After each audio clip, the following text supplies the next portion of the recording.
बिस्मिल्लाहिर्रहमानिर्रहीम। अस्सलाम वालेकुम नाजरीन, मैं हूं फैयाज राजा और आप देख रहे हैं लाज न्यूज़। नाजरीन, अपोजिशन की आल पार्टीज़ कॉन्फ्रेंस ख़त्म हो गई, मुश्तरका एलामिया भी आ गया। आल पार्टीज़ कॉन्फ्रेंस जो है वो कई तरह की वीडियोज़ के मवाद दे गई। इसके ऊपर हमारे दोस्त जो हजरात हैं वो भी इसके ऊपर वीडियोज़ करेंगे, हम भी इसके ऊपर 2 से 3 वीडियोज़ करेंगे। इन वीडियोज़ के अंदर जो है वो मुश्तरका एलामिया के ऊपर बात हो सकती है, अपोजिशन के नए अलायंस के ऊपर बात हो सकती है, मियाँ साहब की तकरीर के ऊपर भी बात हो सकती है। तो मुझे, क्योंकि मेरे दोस्त ये कहते भी हैं और ये एक्सपेक्ट भी करते हैं, क्योंकि मैं मियाँ साहब की सियासत के ऊपर पीएचडी हूँ, मियाँ साहब की सियासी तारीख के हवाले से, तो मैं सबसे पहले जो है वो मियाँ साहब की जो आज की तकरीर है वो उसके ऊपर बात करूँगा। और मियाँ साहब की तकरीर के अंदर जो तजादात थे और जो उन्होंने एक दफ़ा फिर आज अपोजिशन को जो है वो तमाम सियासी जमातों को धोखा देने की कोशिश की, वो आपके सामने रखूँगा। फ़ैसला आपने करना है। मियाँ साहब की तकरीर के 3 अहम तरीन बुनियादी नुकात थे। पहला नुकता कि पाकिस्तान में किसी भी वज़ीर-ए-आज़म को उसकी अपनी आइनी मुद्दत पूरी करने नहीं दी गई। दूसरा नुकता कि मियाँ साहब की लड़ाई जो है वो इमरान खान के ख़िलाफ़ नहीं बल्कि उनके ख़िलाफ़ है जो इमरान खान को इक़्तिदार में लेकर आए।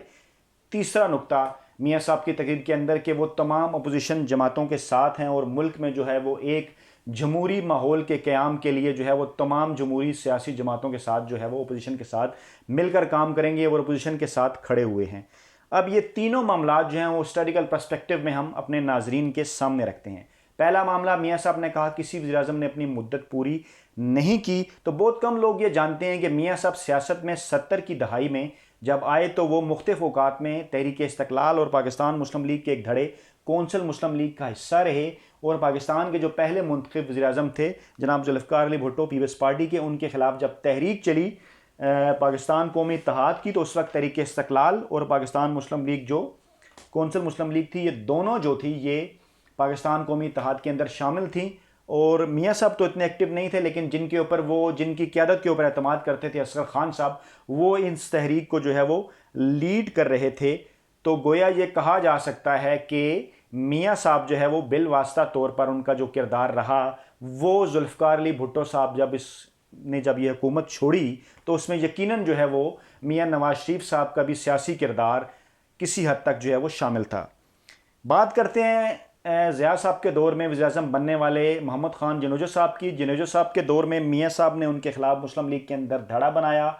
जब ज़िया साहब ने जनोजो साहब की हुकूमत तोड़ी तो मियाँ साहब ज़िया साहब के साथ खड़े हो गए और मियाँ साहब ने जनोजो साहब की जो एक जमहूरी जमात थी उसको जो तोड़ा और उसमें अपनी मुस्लिम लीग जो है वो उन्होंने बनाई। और इस तरह से जनोजो साहब जो मुद्दत पूरी नहीं कर सके उसमें भी मियाँ साहब का जो हाथ था वो इस्टेब्लिशमेंट के पलड़े में था। मियाँ साहब ने अपना वज़न जो है वो इस्टेब्लिशमेंट के पलड़े में डाला। बेनज़ीर 1988 में इलेक्शन बनी। इस्लामी दुनिया की पहली मुस्लिम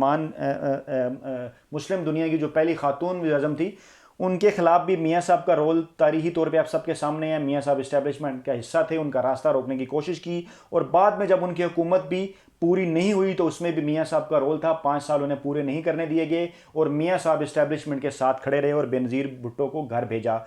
मोहतरमा बेनज़ीर भुट्टो की दूसरी हुकूमत 1993 वाली, उसमें भी मियाँ साहब ने उन मुक़्तदर हलकों का साथ दिया, सदारती कैंप के साथ रहे, इस्टेब्लिशमेंट के साथ रहे। और बेनज़ीर भुट्टो साहब को दूसरी मरतबा भी जब मुद्दत पूरी नहीं करने दी गई तो मियाँ साहब ने अपना वज़न इस्टेब्लिशमेंट के पलड़े में डाला।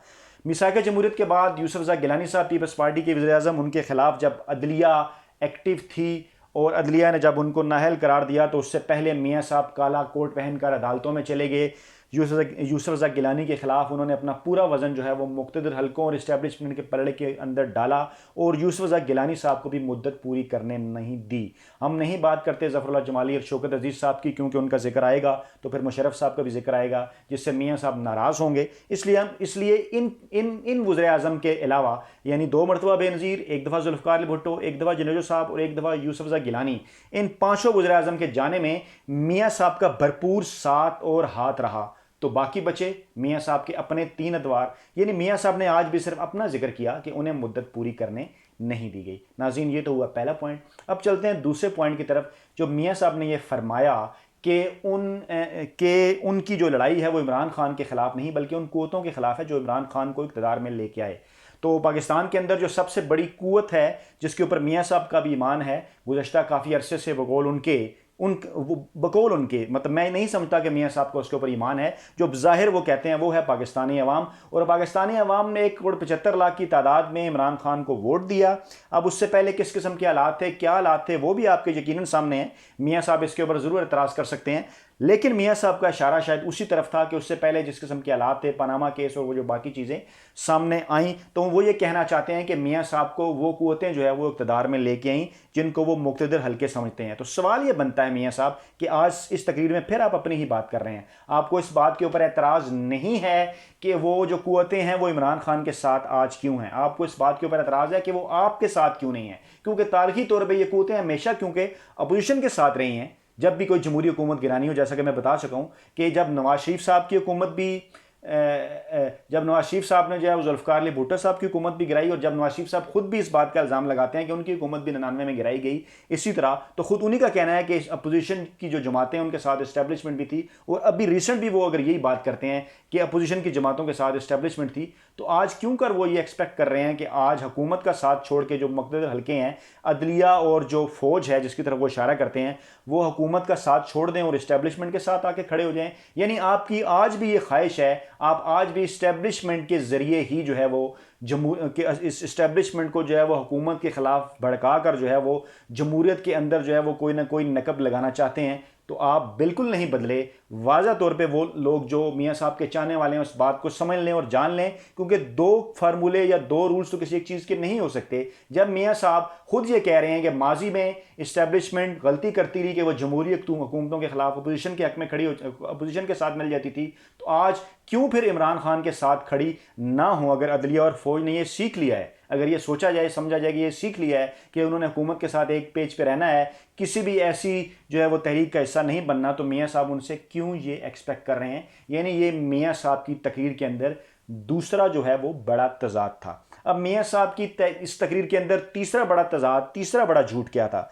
तीसरा बड़ा झूठ और तीसरा बड़ा तजाद ये था कि मियाँ साहब ने यह फरमाया कि वो अपोजिशन अलायंस के मुकम्मल तौर पर साथ हैं और मुकम्मल तौर पर वो अपोजिशन जमातों के साथ मिलकर जदोजहद करेंगे इमरान खान की हुकूमत के ख़िलाफ़, और मुल्क में जो है वो एक जमहूरी अमल जो उनके ख्याल में नहीं है उसको जो है वो बहाल करेंगे। इसको भी हम तारीख़ी तनाजुर में देखते हैं कि जब भुट्टो साहब की हुकूमत गई तो भुट्टो साहब की हुकूमत के बाद ज़िया साहब आ गए। ज़िया साहब जब आए तो फिर तहरीक इस्तिक़लाल भी और जमीयत उलमा इस्लाम भी और कौंसल मुस्लिम लीग भी, इन सारी जमातों ने यह सोचा और समझा। इन्होंने कहा कि उनका ये मकसद तो नहीं था कि जुल्फ़िकार अली भुट्टो साहब चले जाएँ और ज़िया-उल-हक़ साहब आ जाएँ। जब ज़िया-उल-हक़ साहब अपने इंतख़ाबात डिले करवाते रहे तो फिर उन्होंने ज़िया-उल-हक़ के साथ मिलकर माफ़ कीजिएगा ज़िया-उल-हक़ के ख़िलाफ़ जो है वो एक तहरीक चलाई, और MRD जिसको कहते हैं movement for restoration of democracy. अब उसमें तहरीक इस्तिक़लाल भी थी, उसमें कौंसल मुस्लिम लीग भी थी। यानी मियाँ साहब के जो बड़े थे, मियाँ साहब के जो बड़े थे उन जमातों के, क्योंकि मियाँ साहब तहरीक इस्तिक़लाल और कौंसल मुस्लिम लीग में रहे थे, वो MRD की तहरीक जब चलाने की बात कर रहे थे फरवरी 1981 में,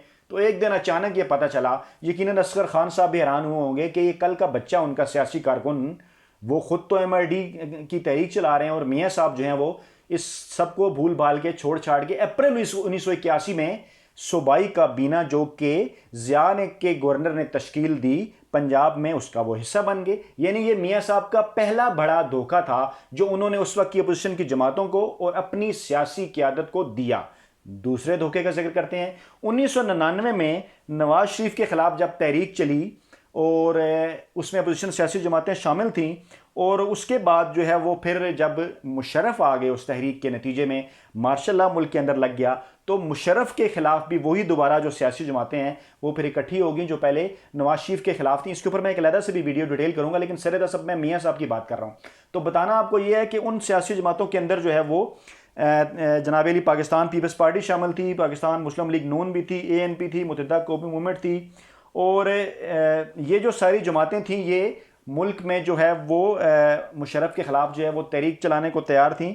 मियाँ साहब जो है वो उस वक्त सज़ा पाने के बाद जेलों के अंदर थे, और फिर एक जो है वो ग्रैंड डेमोक्रेटिक अलायंस भी बना जो है वो नवाबज़ादा नसरुल्लाह साहब की क़यादत के अंदर। और उस वक्त अचानक एक दिन ये पता चला कि 3 दिसंबर को जनाब ये 3 दिसंबर 2000 को ARD बनती है, alliance for restoration of democracy, और नवाबज़ादा नसरुल्लाह इसको हेड कर रहे हैं। और एक हफ्ते बाद 10 दिसंबर को पता चलता है कि मियाँ साहब सऊदी अरब सुधार गए मुशर्रफ से डील करके। यानी कि दूसरी दफ़ा मियाँ साहब ने अपोजिशन की सियासी जमातों को धोखा दिया। अब अपनी वीडियो के आखिर में मैं आपको बताता हूं कि इस वक्त मियाँ साहब तीसरी मरतबा क्या अपोजिशन की सियासी जमातों को धोखा दे रहे हैं। जी बिल्कुल, मियाँ साहब ने आज जो तकरीर की, इससे वाज़ह तौर पे ये नज़र आ रहा है कि मियाँ साहब इस वक्त जो है वो लंदन के अंदर सियासी पनाह की कोशिश करने में मसरूफ़ नज़र आते हैं, क्योंकि अदालतों से जो फैसले आने हैं, अदालतों से कुछ फैसले आ चुके हैं, वो इश्तिहारी करार दिए गए हैं। इसके बाद भी जो अदालतों से फैसले आएंगे, वो अदालतों के फैसलों जो है वो मियाँ साहब ने सूंघ लिए हैं। मियाँ साहब को पता चल गया है कि अदालतें किस किस्म के फ़ैसले करने जा रही हैं, इसलिए इस मरतबा फिर मियाँ साहब जो है वो अपोजिशन को इस्तेमाल करके अपने लिए कोई सियासी रास्ता ढूंढने की कोशिश कर रहे हैं। तो नाज़रीन, ये था मियाँ साहब की तकरीर का पोस्टमार्टम हिस्टोरिकल पर्सपेक्टिव के अंदर। अपना बहुत ख्याल रखिएगा। एक नई वीडियो के साथ भी आपकी खिदमत में हाजिर होऊंगा। अल्लाह हाफिज़।